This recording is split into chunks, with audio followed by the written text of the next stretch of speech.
Drama Libre's theme for next week's party.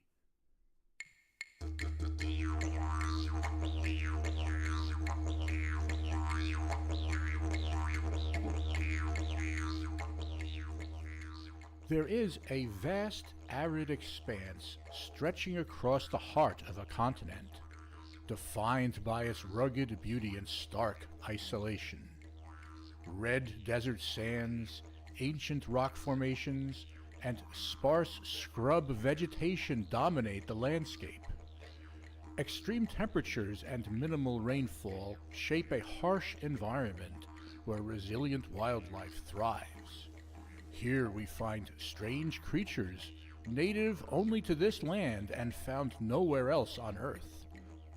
Also, indigenous cultures, ancient peoples with deep ties to the land, have lived here for millennia, their stories etched in rock art. The only evidence of modern civilization are the widely scattered remote communities and cattle stations that dot the region, connected by endless dirt tracks. Where is this place? It's on the continent known as Australia, and we call it the Outback. Next week, Saturday, May 17th, from 7 to 10 p.m. SL time, Drama Libre visits the Outback. Australopithecus DJ Zathras afarensis will be our musical guide. One night only at Drama Libre. Leading the revolution against drama, one party at a time.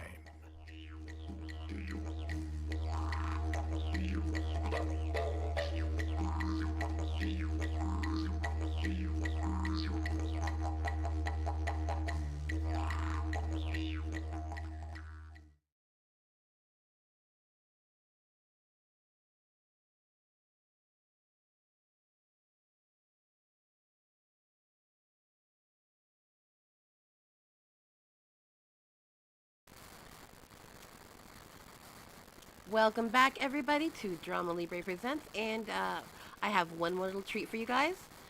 This little treat is a photo montage from last week, because I didn't make it last week, so I wanted you guys to check it out. Alright, so, next up is this.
All right. So I'm hope you guys enjoyed that. That was just a little goodie for you guys to check out from last week, and we're gonna go in and check out the latest event. Okay, so let's go in and check out the Outback, and I'm gonna do a quick jog. I'm gonna vote, and of course, as you can see, our DJ is Zathras Afarensis, and I'm gonna go into walk mode. There we go.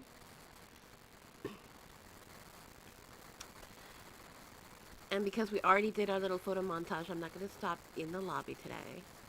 I'm just going to go straight up.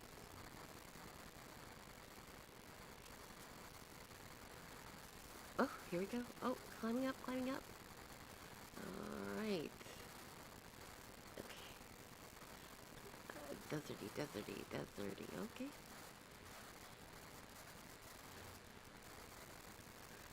I should have brought a water bottle. Oh well. Alright, let me go ahead and get some tunage for you guys. Let's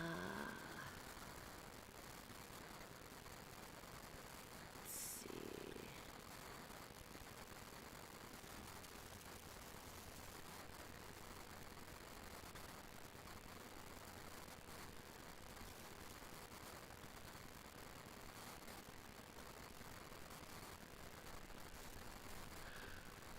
So I hope you guys are having a good night. I actually started early tonight just to get ready for this because I felt like I was not here last week and I was so bummed because I was kind of prepped for this last week. But unfortunately, I got a last minute call and my family wanted to do a special celebration for my mom. So I did not want to miss out and have her not have her usual celebration for Mother's Day. So I basically went and drove and was her basically uh, limousine driver so that she could enjoy her Mother's Day, her early Mother's Day dinner. And we hit an Italian restaurant, and I think that's where I ended up getting sick. Not that the food was bad; the food was fantastic, so I have no regrets. The place was packed, but obviously, people who went over there may not have been like the most healthy people. Because the next thing you know, I've got COVID. And I'm like, wait a minute. I haven't had COVID. Like, I had COVID once. This is the second time I've had it. And I'm having it like way, way into a time when no one is like getting it anymore. So it was kind of weird. My mom is in her 80s, so I made some arrangements so that she could get her meds and get Paxlovid and all that lovely stuff because I wanted her to be okay. And so she's good. She's on Paxlovid. She's doing fine. She's doing way better than I am. I got really congested and I got a fever and all this stuff, but it's not so bad. Oh, Erica sent me a photo. Hi guys, this is Erica. Ta-da! Made it a little larger so you guys can see it. So that's basically what happened. It was one of those things. We had this little mini time with family, which was really nice. She had a great time. My niece and nephew were both there. She got to see my nephew get dressed up for prom. She'd never seen him in a tuxedo, so she was so happy. She saw him all nicely dressed up, and it was really cute. And she got to see his girlfriend, and they were matching. She had this really fabulous Gatsby-esque mermaid gown that was so pretty. Oh my god, it had cutouts, sheer cutouts, and it was just beautiful. She has such an eye, this girl. I was really impressed. If I were at her age, I did not have the style that she has. But I think she gets it from her mom. Her mom is equally as beautiful, and they both have just this really cool sense of attire.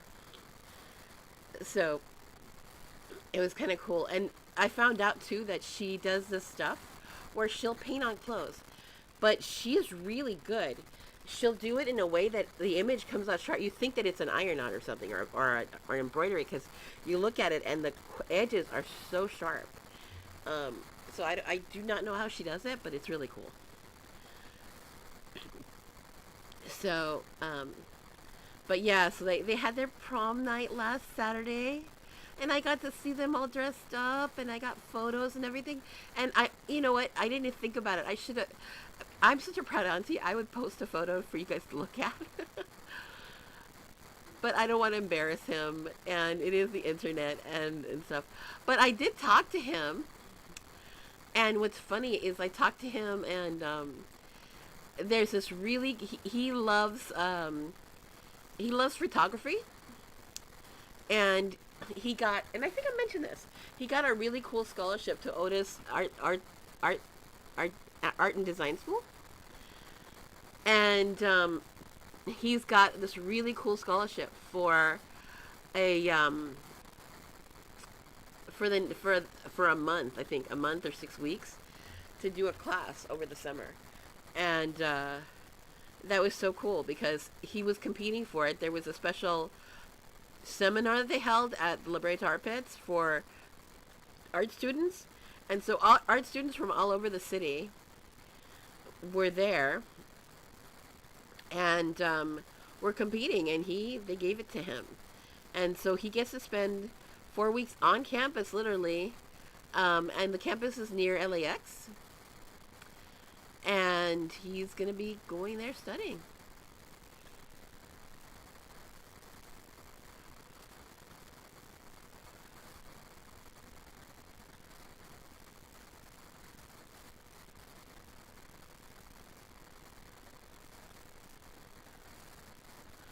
So there's a lot. Gosh, you have a lot of really good outfits this week. Look at this. I'm like tripping on everybody.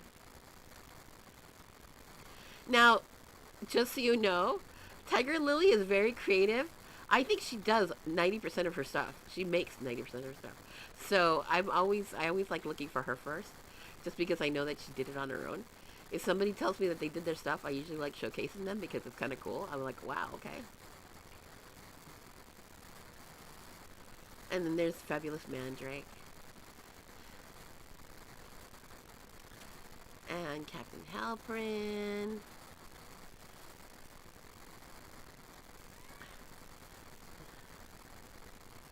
Lots of people today. It's a cool crowd. But anyway, as I was saying, so he got a really good scholarship. Well, there was a really cool video for a fantasy fair where somebody who was doing machinima.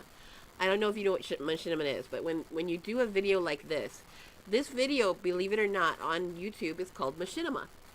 It's not typically called a video because it's a virtual world. So there's a generic understanding that because it's a virtual world, it's not considered an actual film. It's considered a machinima film. But the cool part about that, the cool aspect of that, and let's keep that in mind. The cool aspect of that is that you have the machinima film, and they work off of the same principles as a typical filmmaker, except they use mouses, they use 360 controllers. You name it, they'll use those tools in order to film and to get pan shots. Right now I'm using my mouse. I am not using my 360, although I do have one and I do have it plugged in. Now, there are certain tricks and certain angles and certain pan shots that, well, they had this really cool video where they talked about all the typical shots that you do in a video. And Bane Finch was one of the people who held that talk, and he did a great job of it. And he talked about how you can do like an extreme close-up, like this of Darby. Say hi, Darby. Darby with her parrot. And then you have like a full body shot, or you have one from the waist up. This is cute. This looks like this feels very Britney to me. It's very cute. I love the watermelon bikini.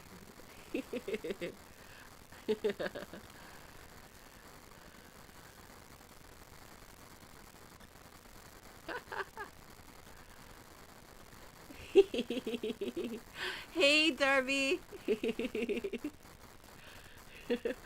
So it was really cool. He talked about all the shots and how the typical things are, and it was kind of, and so I sent him the link to that video because his thing is he loves film and he loves cameras and stuff, and so because it gave him different angles and it talked about the language of the camera, I thought he'd get a kick out of seeing that video and maybe getting ideas for how to film. Because these days, in real life, you use all sorts of tools. You use booms, I mean, you name it. There's a million different things you can use. And there's, like, these days, 90% of the stuff.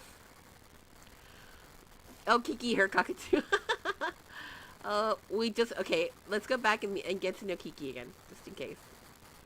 There's Kiki doing her close-up. Ta-da! Hey, Kiki. Okay. All right, so... but it's kind of cool. Yeah, 3D controllers are actually really interesting. My Xbox 360 only cost me $19 plus change. But that's before tariffs. I have no idea what it costs now. That's the sad part.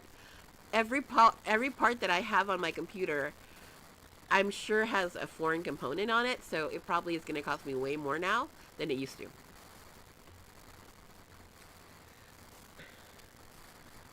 But it's just what it is, So what I love is when you're talking about the camera, the angle of the camera, it tells volumes of the scene. It tells you who's in charge, who's leading a certain effort, there's all sorts of kind of messages in the language of the camera without words first. And so that's what's cool about cinematography. They kind of read the script, they work with the director really closely, and then they frame the image that the director wants to film.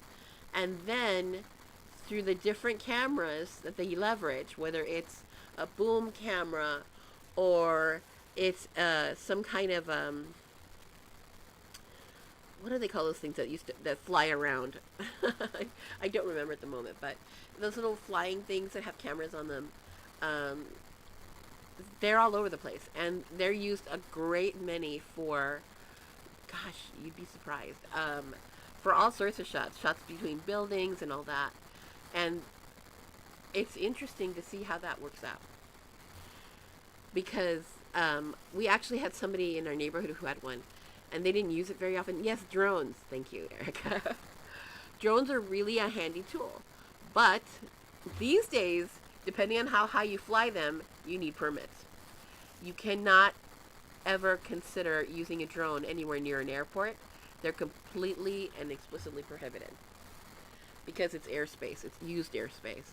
So there's definite areas where you cannot touch a drone. I'm in the Mid-Wilshire area. No one cares. You can use a drone here. If you use it in airspace that isn't yours, like you're using your drone in your house, and then you accidentally fly it over your neighbor, well, guess what? Your neighbor may not be too happy with you, and they can shoot it down, I think. Now, granted, in California, we don't have a lot of guns, I don't think. I mean, probably we do. I don't know. I'm not a gun person, so I wouldn't know. But I do know that, in general, if I hear gunfire, I don't necessarily. It's not around here, thank God. Anyway, but it's funny. It's like there's so many really cool tools these days to do a good pan from. Even if you're using a camera on your phone, there are people who've done actual films just using iPhone cameras, which is crazy impressive because you can buy tiny little fisheye lenses and different kinds of lenses to get different perspectives. I actually did that when oh God, years and years ago when I was playing with my iPhone camera a lot more. I bought fisheye lenses and they were, I think, $10. They were so cheap. And it was fun.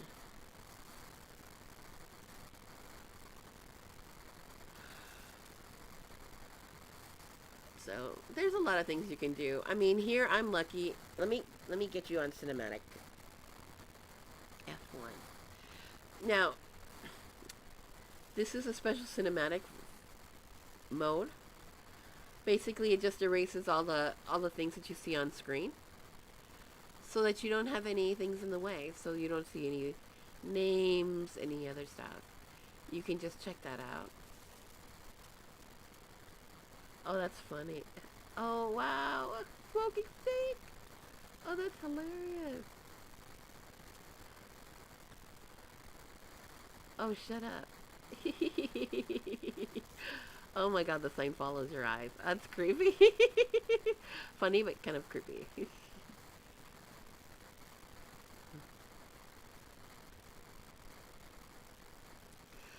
But yeah, so there's a lot of cool stuff. I'm actually trying to level up my skills in machinima because I feel like there's so much I can learn and do.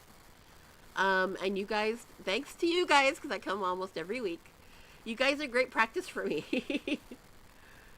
In fact, I should get my 360 out right now. Let's see. Let me turn this on and see if it's working.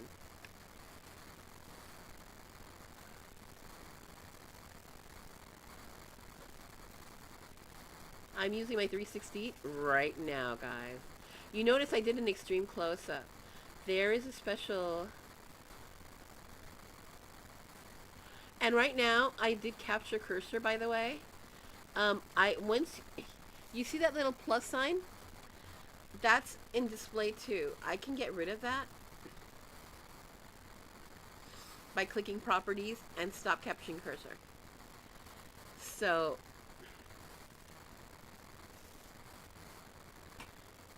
here we go.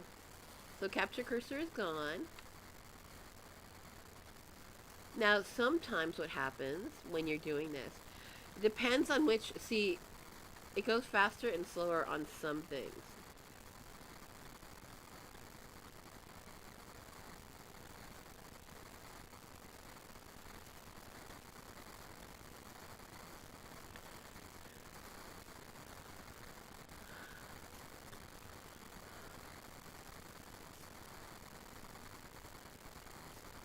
You can go up and down. Oh, sorry, I didn't mean to do that. How did I get that? Sorry, guys. I have no idea how that clicked. Oh, you know what? I have a little tool that I use called, shoot, I don't even know what that's called. I have a tool that I use every week, and it sets up my intros for you guys. And it's called Stream Deck. And so I have special intros created just custom for you guys so that you guys can enjoy these videos. And they automatically will showcase stuff. Like, I feel like that's a nice shot. And I can pull back slowly.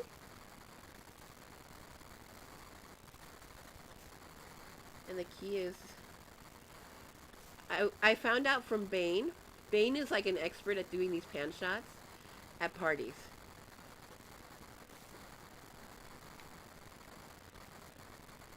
And he gets really clean, beautiful shots.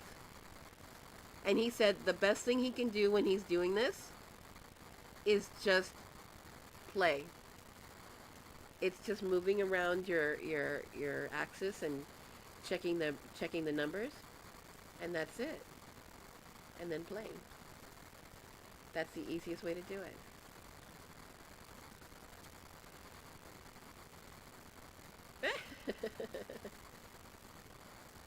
There you go.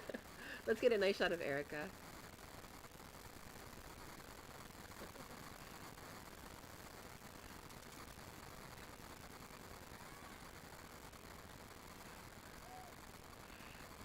Oh, It's your turn.